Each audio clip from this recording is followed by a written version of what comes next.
तो ये वीडियो देख के जाना भाभी जी वीडियो बड़ी- इस तरह बाहर क्यों बैठे जी?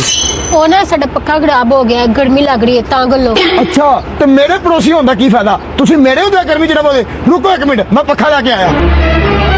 ਉਹ ਸ਼ਾਹ ਜੀ ਰਹਿ ਦੋ, ਕਿਤੇ ਮੇਰੇ ਚੱਕਰਾਂ ਨੇ ਤੁਹਾਡੀ ਬੀਵੀ ਤੁਹਾਡੇ ਹੱਥ ਪੈਰ ਨਾ ਤੋੜ ਦੇਵੇ। ਉਹ ਭਾਬੀ ਜੀ ਤੁਸੀਂ ਟੈਨਸ਼ਨ ਨਾ ਲਵੋ, ਹੱਥ ਪੈਰ ਟੁੱਟੇ ਤੇ ਫਿਰ ਜੁੜ ਜਾਂਦੇ, ਤੇ ਜੇ ਅਗਰ ਤੁਸੀਂ ਗਰਮੀ 'ਚ ਬੈਠੇ ਤੇ ਮੇਰਾ ਦਿਲ ਟੁੱਟ ਜਾਦਾ, ਤੇ ਦਿਲ ਟੁੱਟਾ ਨਹੀਂ ਜੁੜਨਾ। ਮੈਂ ਇੱਕ ਮਿੰਟ 'ਚ ਲੈ ਕੇ ਆਇਆ। ਕਿੱਥੇ ਲੈ ਕੇ ਜਾਣੇ ਇਹਨੂੰ? ਉਹ ਕਿਤੇ ਨਹੀਂ, ਬਸ ਇੱਥੋਂ ਦੇ ਘਰ ਲੈ ਕੇ ਜਾ ਰਿਹਾ।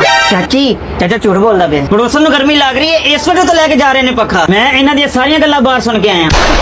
ਹੈ ਸਹੀ ਕਹਿ ਰਹੇ ਹੋ? ਤੁਸੀਂ ਪੜੋਸਣ ਵਾਸਤੇ ਪੱਖਾ ਲੈ ਕੇ ਜਾ ਰਹੇ ਜੀ? ਓਏ ਪੂਰੀ ਗੱਲ ਸੁਣੀ ਤੂਨੇ? ਕੀ ਬੁਰੀ ਗੱਲ? ਓਏ ਉਹ ਬੋਲ ਰਹੀ ਸੀ ਪੂਰੇ ਮੁਹੱਲੇ ਵਿੱਚ ਤੇਰੇ ਤੋਂ ਜ਼ਿਆਦਾ ਖੂਬਸੂਰਤ ਲੜਕੀ ਕੋਈ ਨਹੀਂ ਹੈਗੀ। ਅੱਛਾ ਇਸ ਤਰ੍ਹਾਂ ਕਿਹਾ ਹੋਇਆ ਉਹਨੇ? वीडियो एंड तक देखा करो, कमेंट भी ਹੋਰ ਕੋਈ ਚੀਜ਼ ਚਾਹੀਦੀ ਹੋਏਗੀ ਨਾ ਤੇ ਮੈਨੂੰ ਦੱਸ ਦੇਵੀਂ। तू अदा है तू मोहब्बत तू ही मेरा प्यार। तो कैसे लगी वीडियो?